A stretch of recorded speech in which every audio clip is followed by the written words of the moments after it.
بسم الله الرحمن الرحيم. السلام عليكم ورحمة الله وبركاته.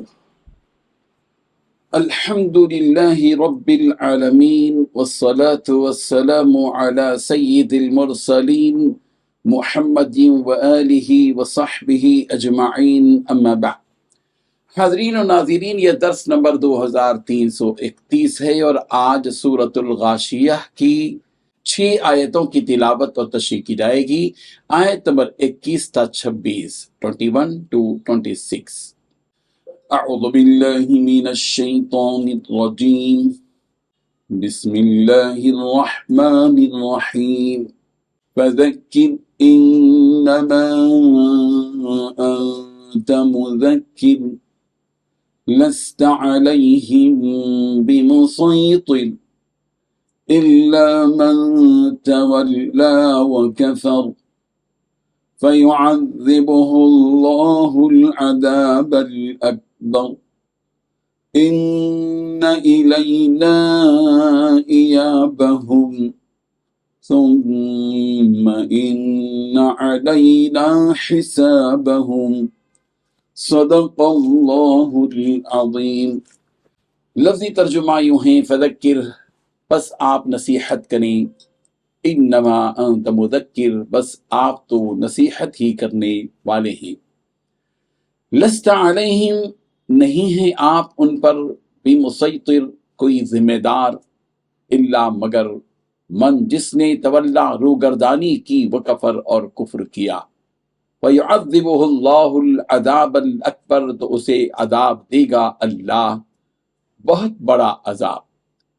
اِنَّ إِلَيْنَا، بلا شبہ ہماری ہی طرف ہے، إِيَابَهُمْ، ان کا لوٹ کر آنا، ثُمَّ إِنَّ عَلَيْنَا، پھر یقیناً ہمارے ہی ذمے ہیں، حسابهم، ان کا حساب۔ ترجمہ یوں ہے، اب اے پیغمبر تم نصیحت کیے جاؤ، تم تو بس نصیحت کرنے والے ہو، آپ کو ان پر زبردستی کرنے کے لیے مسلط نہیں کیا گیا، ہاں مگر جو کوئی منہ موڑے گا اور کفر اختیار کرے گا تو اللہ اس کو بڑا زبردست عذاب دے گا۔ یقین جانو ان سب کو ہمارے پاس ہی لوٹ کر آنا ہے، پھر یقیناً ان کا حساب لینا ہمارے ذمے ہے۔ ان 5 آیتوں میں 5 باتیں بیان کی گئی ہیں۔ پہلی بات، اے پیغمبر آپ نصیحت کرتے جائیے، آپ نصیحت کرنے والے بنا کر بھیجے گئے ہیں۔ دوسری بات، آپ کو ان لوگوں پر زبردستی کرنے کے لیے مسلط نہیں کیا گیا۔ تیسری بات، جو کوئی منہ موڑے گا اور کفر اختیار کرے گا اسے اللہ زبردست عذاب دے گا۔ چوتھی بات، یقین جانو ان سب کو اللہ تعالیٰ ہی کے پاس لوٹ کر جانا ہے۔ پانچویں بات، ان کا حساب لینا اللہ تعالیٰ ہی کے ذمہ ہے۔ بزرگان محترم، اللہ تبارک و تعالیٰ پیارے پیغمبر صلی اللہ علیہ وسلم سے فرما رہے ہیں کہ پیغمبر آپ اپنی قوم کے لوگوں کو ان دلائل کا حوالہ دیتے ہوئے نصیحت کیجیے، ان میں جو سمجھدار اور عقل مند ہوگا، جس کی فطرت میں حق کو قبول کرنے کی صلاحیت ہوگی، اسے آپ کی باتیں سمجھ میں آئیں گی اور وہ ایمان لے آئے گا۔ لیکن جس کی عقل میں فطور ہو اور جس کی طبیعت میں گندگی ہو، ایسا شخص آپ کی باتوں کو سمجھنے اور اس پر یقین لانے سے گریز کرے گا۔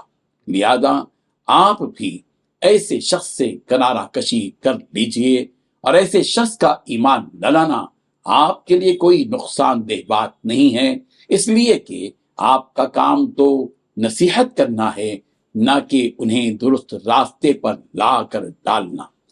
سورہ یونس کی آیت نمبر 99 میں رب ذوالجلال نے ارشاد فرمایا، افانت تکرہ الناس حتی یکونوا مؤمنین، کیا آپ لوگوں کو مجبور کریں گے یہاں تک کہ وہ ایمان لے آئیں؟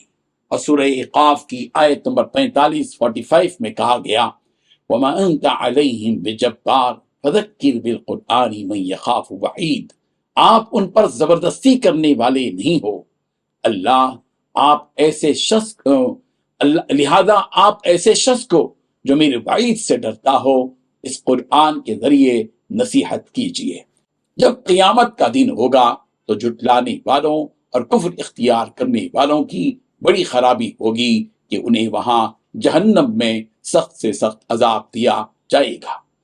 ان نافرمانوں کو سزا دینے کی بات جو یقینی طور پر کہی جا رہی ہے وہ اس لیے کہ ہم ہی نے انہیں پیدا کیا، پھر ہمارے ہی پاس انہیں لوٹ کر آنا ہے، اور پھر جن فرشتوں کو ہم نے ان پر نگران بنا کر مسلط کر رکھا تھا وہ فرشتے کل قیامت کے دن ہمارے سامنے ان کے اعمال نامے رکھ دیں گے، پھر ہم ہی ان کے اعمال کا حساب لیں گے، اور جو سزا کا حقدار ہوگا اسے سزا دی جائے گی، اور جو جزا و انعام کا مستحق ہوگا اسے انعامات سے نوازا جائے گا۔ اللہ تبارک و تعالی ان حقیقتوں کو سمجھنے کی توفیق عطا فرمائے، آمین۔ وآخر دعوانا ان الحمد للہ رب العالمین۔ ڈیلی درس قرآن کو سبسکرائب کیجئے، اپنے تاثرات اور مشورے ارسال کیجئے، اور اپنے متعلقین کا گروپ بنا کر انہیں روزانہ درس قرآن بھیجئے اور اجر و ثواب پائیے۔ جزاکم اللہ خیر۔